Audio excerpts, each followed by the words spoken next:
Thiruvananthapuram general ആശുപത്രിയിലെ ശസ്ത്രക്രിയാ പിഴവിൽ പരാതിക്കാരി സുമയ്യയുടെ മൊഴി രേഖപ്പെടുത്തി സഹോദരന്റെ പരാതിയിൽ കന്റോൺമെന്റ് പോലീസാണ് മൊഴിയെടുത്തത്. ഡിഎംഒ ഓഫീസിന് മുന്നിൽ കുടുംബം പ്രതിഷേധിക്കും. വിവരങ്ങളുമായി അൻഫിലിറ്റ് ഡിസൂസ ഒരിക്കൽ കൂടി ചേരുന്നുണ്ട്. അൻഫിലിറ്റ്, വലിയ പ്രതിഷേധവും അതുപോലെ തന്നെ നിയമ നടപടികളുമായി ഒക്കെ മുന്നോട്ട് പോകുമെന്നാണ് സുമയ്യ നേരത്തെ തന്നെ വ്യക്തമാക്കിയിരുന്നത്. ഇപ്പോൾ സഹോദരന്റെ പരാതിയിലാണ് കന്റോൺമെന്റ് പോലീസ് മൊഴിയെടുത്തത്. ഇവർ ഡിഎംഒ ഓഫീസിന് മുന്നിൽ പ്രതിഷേധം തുടരാൻ തന്നെയാണോ തീരുമാനം?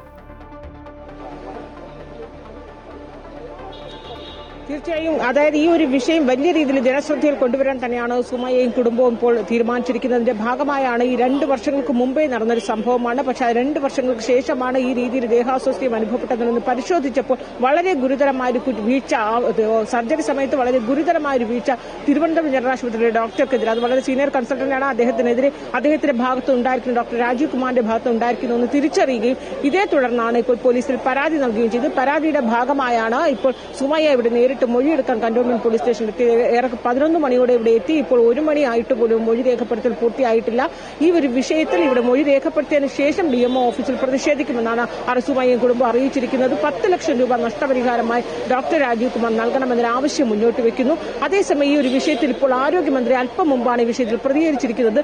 റിപ്പോർട്ട് ഇത് സംബന്ധിച്ച് വിദഗ്ധ സമിതിയുടെ അന്വേഷണ റിപ്പോർട്ട് കയ്യിൽ കിട്ടിയിട്ടില്ല. കിട്ടിയാൽ ഉടനെ തന്നെ കുറ്റക്കാർക്കെതിരെ കർശന നടപടി അല്ലെങ്കിൽ കടുത്ത നടപടി ഉണ്ടാകുമെന്ന് ആരോഗ്യമന്ത്രി ഇപ്പോൾ ഉറപ്പ് നൽകിയിരിക്കുകയാണ്. കാരണം ഈ വിഷയം വലിയ രീതിയിൽ തന്നെ വിവാദമാകുകയും വലിയ രീതിയിൽ ചർച്ചയാവുകയും ചെയ്തൊരു വിഷയമാണ്. തിരുവനന്തപുരം ജനറൽ ആശുപത്രിയുടെ ഏറ്റവും പ്രധാനപ്പെട്ട ജനറൽ ആശുപത്രിയിലെ വളരെ സീനിയറായ ഒരു ഡോക്ടറുടെ ഭാഗത്ത് നിന്ന് ഏറ്റവും ഗുരുതരമായ വീഴ്ചയാണ്. അതായത് സർജറി സമയത്ത് ആ വയറ് നെഞ്ചിൽ കുടുങ്ങി 2 വർഷത്തിനിപ്പുറത്തേക്കും അത് മാറിയില്ല.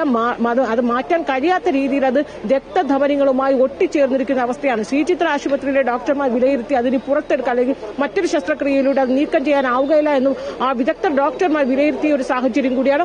അതുകൊണ്ട് തന്നെ നിയമ നടപടിയുമായി മുന്നോട്ട് പോകാനാണ് ഇപ്പോൾ സുമയ്യയും കുടുംബവും തീരുമാനിച്ചിരിക്കുന്നത്. ഇതിനുശേഷം മൊഴി രേഖപ്പെടുത്തിയ ശേഷം പുറത്തു വരുമ്പോൾ മാധ്യമങ്ങളോട് പ്രതികരിക്കുമെന്നാണ് നമ്മൾ മനസ്സിലാക്കുന്നത്. എന്തായാലും ആരോഗ്യമന്ത്രി കാര്യത്തിൽ കർശനമായ കടുത്ത നടപടി എടുക്കുമെന്ന് വ്യക്തമാക്കുകയും ചെയ്തിരിക്കുകയാണ്.